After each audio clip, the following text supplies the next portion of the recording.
What if I told you that under the right conditions, you could become a monster in just a few days? What if power wasn't something you gained, but something that transformed you into someone unrecognizable? This isn't science fiction. It's a psychological reality. In 1971, a simple psychology experiment at Stanford University turned ordinary people into sadistic tormentors and broken victims, all within days. This experiment revealed a disturbing truth. Power doesn't just corrupt, it rewires the human mind.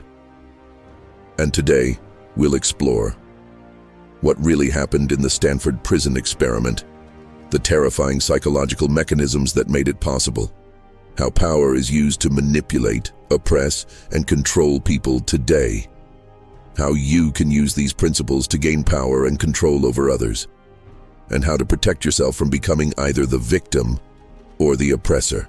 This is the dark truth about power. Let's begin. Part 1. How it all began. The Stanford Prison Experiment was led by psychologist Dr. Philip Zimbardo at Stanford University in 1971. His goal? To study how people adapt to roles of power and submission when placed in a prison-like environment. He recruited 24 male college students, all psychologically healthy, normal young men. They were randomly assigned to be either prison guards or prisoners. The experiment was supposed to last 2 weeks.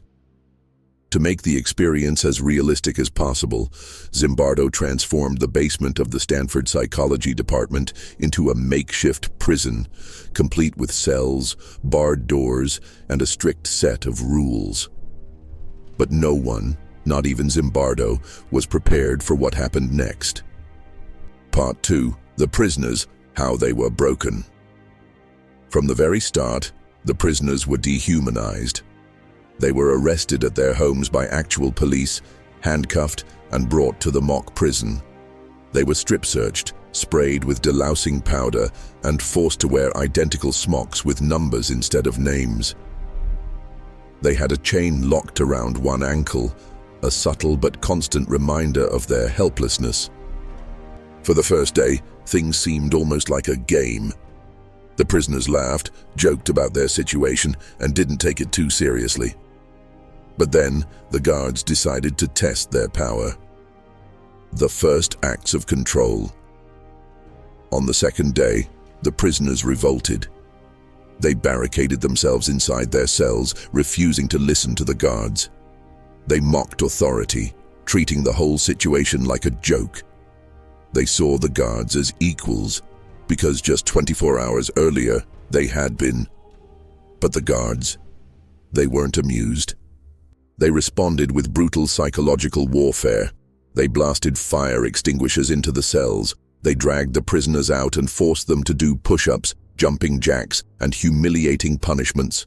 They singled out the leaders and isolated them, weakening the prisoners' unity.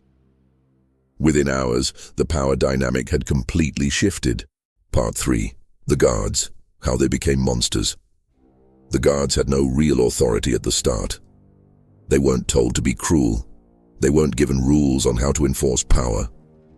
But when given total control, they transformed into sadistic enforcers of the prison system. They forced prisoners to repeat their numbers over and over, breaking their sense of identity. They woke them up in the middle of the night for roll calls, disrupting their sleep. They invented humiliating punishments, like making prisoners clean toilets with their bare hands. They refused to let prisoners go to the bathroom, forcing them to relieve themselves in buckets inside their cells.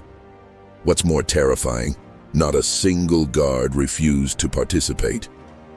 Power had completely changed them. Part 4. How to use this knowledge to gain control. If power changed the guards in the experiment, it can change anyone, including you. Power isn't just something that people are given. It's something that can be taken, reinforced, and used to control others.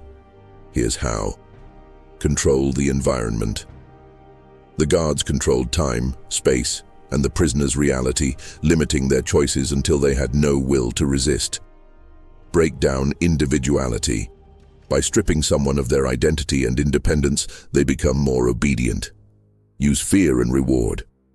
The guards turned prisoners against each other by punishing some and rewarding others. Create a system that reinforces itself.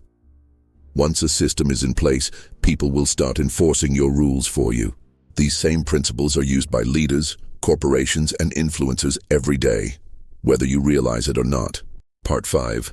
How to protect yourself from power manipulation. Never obey authority blindly. Just because someone is in charge doesn't mean they're right. Question systems that strip away identity. Uniforms, labels, and groupthink are designed to make you obey. If you feel powerless, fight back. Learned helplessness is a lie. You always have power. Use it. The Stanford Prison Experiment proved one thing. Power doesn't reveal character, it creates it. Stay aware. Stay in control. Don't let power control you. Like and subscribe for more dark psychology breakdowns. Comment below. Have you ever seen power corrupt someone in real life? Until next time, stay sharp.